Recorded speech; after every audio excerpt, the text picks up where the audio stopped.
The engagement party at Rosewood Manor was everything my sister Megan had dreamed of: crystal chandeliers casting warm light over elegantly dressed guests, servers circulating with champagne and canapés, live piano music drifting across the perfectly manicured gardens visible through floor-to-ceiling windows. The venue was undeniably stunning, which made it the perfect backdrop for Megan to demonstrate exactly where I stood in the family hierarchy. "Emma, there you are." Megan's voice carried that particular tone of forced enthusiasm she used when she wanted witnesses to her generosity. "I've been looking everywhere for you. Come meet Derek's groomsmen properly." I followed her across the marble-floored reception room, past clusters of well-dressed guests holding crystal glasses and making the kind of polished small talk that comes naturally to people who've never worried about money. Megan looked radiant in her designer cocktail dress, her engagement ring catching the light as she gestured expressively, clearly in her element as the center of attention. "Everyone, this is my sister Emma," she announced to a group of impeccably groomed men in expensive suits. "Emma, these are Derek's college friends, all very successful, very eligible bachelors." She laughed prettily. "Well, most of them anyway." The introductions were politely awkward, with Megan helpfully providing commentary about everyone's careers and accomplishments. There was Brad the investment banker, Marcus the surgeon, James the tech entrepreneur, and several others whose impressive credentials Megan rattled off with obvious pride. "And Emma works in, what is it again, Em? Something with computers." "Software development," I said quietly. "Right, software development. Very technical, very practical." The way she said practical made it sound like she meant pedestrian. Emma's always been the studious one in the family. Very focused on her work. Brad nodded politely. "What kind of software do you work on?" "Mostly back-end systems for hospitality management. Database architecture, booking systems, that sort of thing." "Oh, how interesting," Marcus said with the kind of polite disinterest reserved for conversations about other people's less glamorous jobs. Megan beamed as if I'd just confirmed something important. "See? Very technical. Emma's always been good with those detail-oriented things that would drive me crazy. I'm more of a big-picture person myself." She linked her arm through Derek's as he joined our group, her fiancé looking every inch the successful marketing executive in his perfectly tailored suit. "Derek, honey, I was just introducing Emma to your friends. Tell them about the wedding planning. Emma's been so helpful with all the practical details." Derek smiled warmly, though I caught the slight glance he exchanged with Megan. "Emma's been incredible. Really on top of all the logistics and vendor coordination. Very organized. It's what she's good at," Megan said fondly. "All those computer skills translate well to spreadsheets and schedules. Emma made the most detailed seating chart I've ever seen." The group chuckled appreciatively, and I realized I was being positioned as the helpful sister who handled the boring details while Megan focused on the glamorous aspects of wedding planning. It wasn't entirely inaccurate. I had helped with vendor coordination and timeline management, but the way she framed it made it sound like I was some kind of glorified wedding assistant. "Speaking of the seating chart," Megan continued brightly, "Emma, I wanted to let you know I made a small change. I moved you to table 12 instead of table 8. Table 8 was where the immediate family and wedding party were seated. Table 12 was considerably further from the head table." "Is there a problem with table 8? I asked. "Oh no, not at all. It's just that table 12 is going to be so perfect for you. I seated you with Derek's cousin who's also in tech and a few other people who I think you'll really connect with. Very smart, very practical people." Her bridesmaids had materialized beside her, Sophia, Jessica, and Chloe, all looking like they'd stepped out of a magazine in their coordinated designer outfits.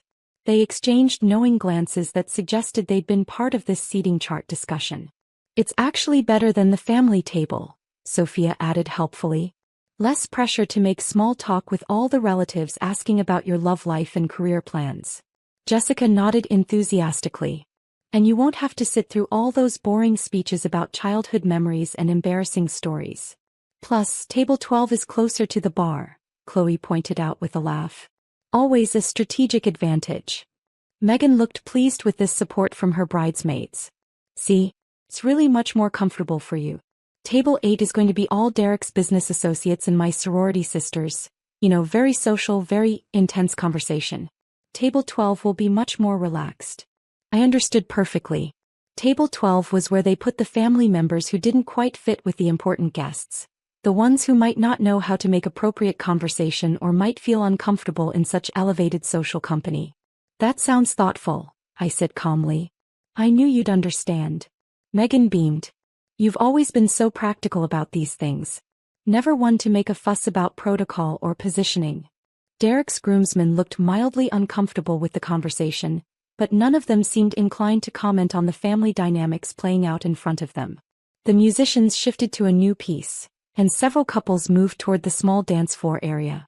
Oh, and Emma, one more tiny thing, Megan continued, her voice taking on that carefully casual tone that usually preceded something I wouldn't like. I know we discussed you giving a speech at the rehearsal dinner, but I've been thinking about the timeline, and it might be better to keep the speeches to just the immediate wedding party and parents. To keep things moving smoothly. Sophia nodded supportively. Rehearsal dinner speeches can drag on forever if you're not careful. Better to keep it tight and focused. Exactly, Megan agreed. And honestly, public speaking isn't really your thing anyway, is it, Em? You've always been more comfortable behind the scenes, making sure everything runs smoothly. That's your strength. I felt something settle in my chest, not hurt exactly, but a kind of resigned understanding of how this evening was going to play out. I was being systematically repositioned from sister to helpful background figure, from family member to logistics coordinator. That makes sense, I said evenly. Perfect. I knew you'd be understanding about it. Megan squeezed my arm affectionately. You're the best, really. I don't know what I'd do without you handling all the practical stuff. The conversation moved on to other topics, honeymoon plans, wedding dress details, reception timeline. I listened politely, occasionally asked questions, played the role of the supportive sister who was grateful to be included even in a diminished capacity. The venue is just incredible, Jessica was saying, gesturing around the opulent reception room. Megan, how did you even find this place? Oh my God, it was such a process, Megan replied, clearly delighted to tell the story. We looked at probably 20 different venues. Most of them were either too small, too tacky, or just didn't have the right feeling. But the moment we walked into Rosewood Manor, we both knew it was perfect. It must have cost a fortune, Brad commented, looking around appreciatively at the crystal chandeliers and marble floors. Derek laughed. Let's just say it's a good thing the marketing business has been going well. This place definitely doesn't come cheap. But it's worth every penny, Megan added quickly. This is once in a lifetime, We wanted something that would be absolutely perfect, something that would make a statement about who we are as a couple. Chloe nodded approvingly. It definitely makes a statement. Very elegant, very sophisticated. Very exclusive. Exactly. Megan's eyes lit up. That's what drew us to it. Rosewood Manor only hosts about 30 events per year. They're very selective about their clientele. You can't just book this place, they have to approve you first. Like a country club application process? Marcus asked with interest. Sort of, Derek explained. They want to make sure their events maintain a certain standard. The right kind of people, the right kind of celebration. It's not for everyone, but that's what makes it special. I felt several pairs of eyes glance in my direction, and I understood the subtext perfectly. Rosewood Manor was the kind of place where people like Derek and Megan belonged, successful, sophisticated, socially connected. It wasn't the kind of place where people like me with our practical jobs and modest lifestyles would typically find ourselves.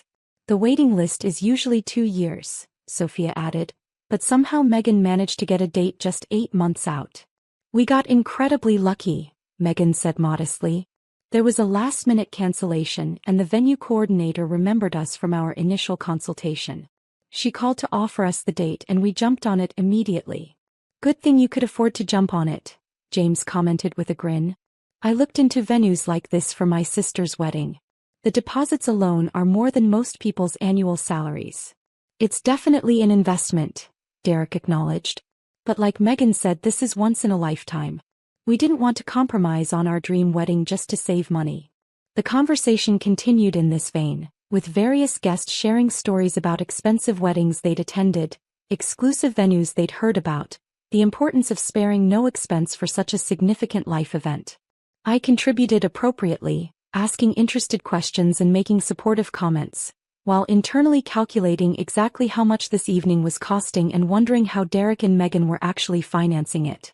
Emma's wedding will probably be much more intimate, Megan said at one point, the word intimate clearly being diplomatic language for small and modest. She's always preferred quieter celebrations anyway. Nothing wrong with a budget-conscious approach, Sophia added helpfully. Lots of people have beautiful weddings without going overboard. Absolutely, Chloe agreed. You can do amazing things with creativity and careful planning. Very Pinterest-worthy on a smaller scale.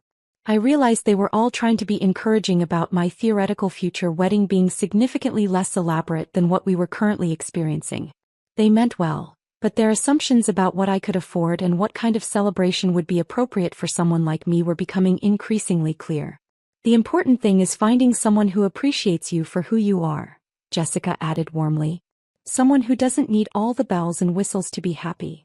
Right, Megan agreed. Emma's always been more about substance than style anyway. Very grounded, very authentic. Again, the way she said authentic made it sound like a polite way of saying unsophisticated. And honestly, Derek added, not everyone needs this level of celebration. This works for us because we're both pretty social, we have large networks, we enjoy entertaining. But I can see how someone more private might prefer something completely different. The group nodded thoughtfully as if they were all imagining my eventual modest wedding in a community center or public park, with homemade decorations and a small guest list of equally practical, down-to-earth people. Well, I think it's wonderful when people know their limitations and plan accordingly, Marcus said diplomatically. Much better than trying to keep up appearances and going into debt for one day. Exactly, Megan exclaimed. Emma's always been so sensible about money. Never one to overspend or try to impress people. Very responsible. I smiled and nodded, accepting their collective assessment of my character and my future prospects. Around us, the party continued, servers refilling champagne glasses, guests mingling and laughing, the live piano creating an elegant soundtrack to the evening's festivities. I should probably go check on something, I said finally, excusing myself from the group. Of course. Megan said brightly. Thanks for being so understanding about everything, Em. You're the best. I made my way across the reception room, past the elaborate floral arrangements and gleaming surfaces, toward the restroom area. The venue was even more impressive from this angle, soaring ceilings, original artwork, handcrafted architectural details that spoke of serious money and refined taste. My phone buzzed with a text message, then another. Then it started ringing. Emma Chen speaking. Miss Chen, this is Catherine Williams from Rosewood Manor Events Coordination. I'm terribly sorry to bother you this evening, but we have an urgent situation with the Hartwell wedding scheduled for next Saturday. The bride's family has requested some significant modifications to their contract. They want to extend the reception by 3 hours and add a second bar service, but they're also asking us to waive the additional fees. It would set a concerning precedent for our other clients. I glanced back toward the party, where Megan was holding court with her bridesmaids and Derek's groomsmen, everyone laughing at something she'd just said. What's the total additional cost they're trying to avoid? Approximately $18,000 for the extended hours, bar service and additional staffing. They're claiming we should absorb the costs as a courtesy, since they're such valued clients. Have we had problems with the Hartwells before? This is actually the third time they've requested contract modifications without payment adjustments. Our staff is concerned about setting expectations that will continually accommodate requests without appropriate compensation. I agree. Deny the modification request unless they're willing to pay the full additional fees. If they have a problem with that, they're welcome to find a different venue for next Saturday. Thank you, Ms. Chin. I'll communicate that to them immediately. Oh, and the Miller wedding coordinator called about their December booking. They want to confirm the wine selection for their tasting next week. Have Susan handle that. She knows their preferences better than I do. Perfect. Sorry again for interrupting your evening. I hung up and turned to find Megan standing behind me, having apparently followed me away from the party. Who was that? She asked curiously. It sounded very official. Work, I said simply. On a Saturday night? At my engagement party? She looked genuinely confused. What kind of software development emergency requires you to work weekends? Before I could answer, a woman in an elegant business suit approached us, looking somewhat flustered. "Excuse me," she said politely. "I'm looking for Emma Chin. I was told she might be in this area." "That's me," I said. "Miss Chin, I'm Catherine Williams, the events coordinator we just spoke with on the phone. I wanted to follow up in person about the Hartwell situation, and also to personally apologize for the interruption. I know how much you value your privacy during personal events." Megan was staring at both of us with growing confusion. "It's fine, Catherine. You made the right decision calling me directly rather than trying to handle it yourself. The Hartwells have been testing boundaries for months." "I agree completely. I'll make it clear that the additional fees are non-negotiable." Catherine paused, glancing at Megan. "I hope you're enjoying your sister's engagement party. The event is going beautifully." "Wait," Megan interrupted, looking between Catherine and me. "How do you two know each other? Why is the venue coordinator calling Emma directly?" Catherine looked surprised by the question, then glanced at me uncertainly. "Should I?" she began. "It's fine," I said calmly. "Megan, Catherine is the events coordinator for Rosewood Manor. We work together regularly on various matters." "Work together how?"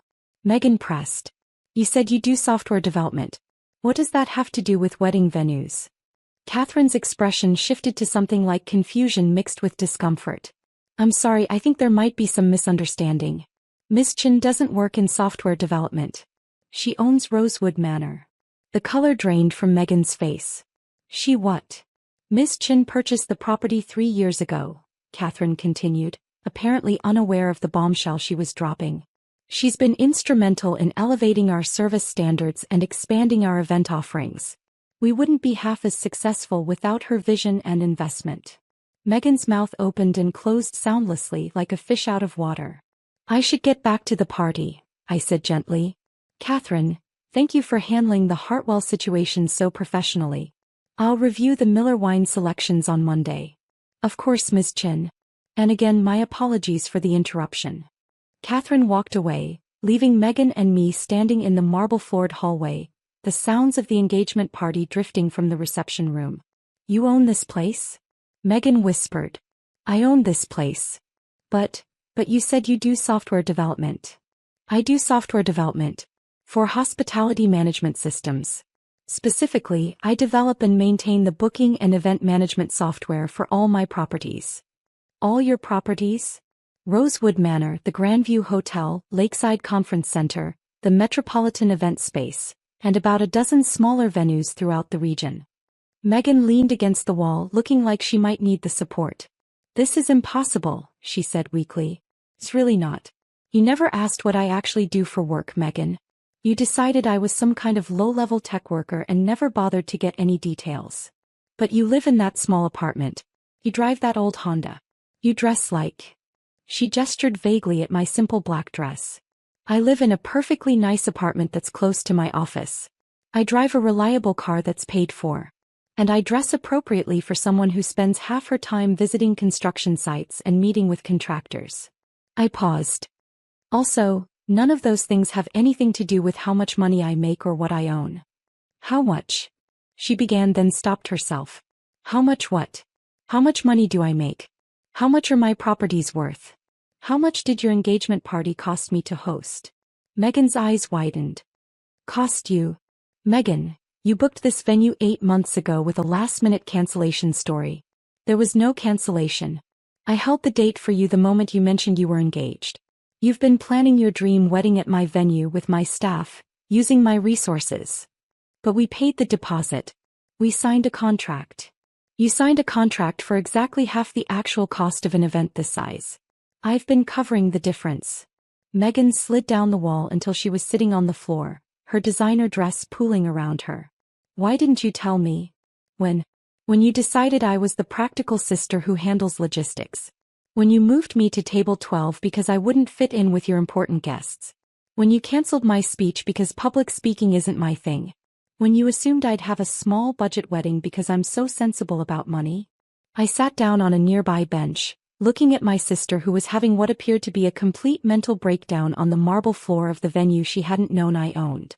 "For 3 years, you've treated me like the family member you have to invite but don't particularly want around.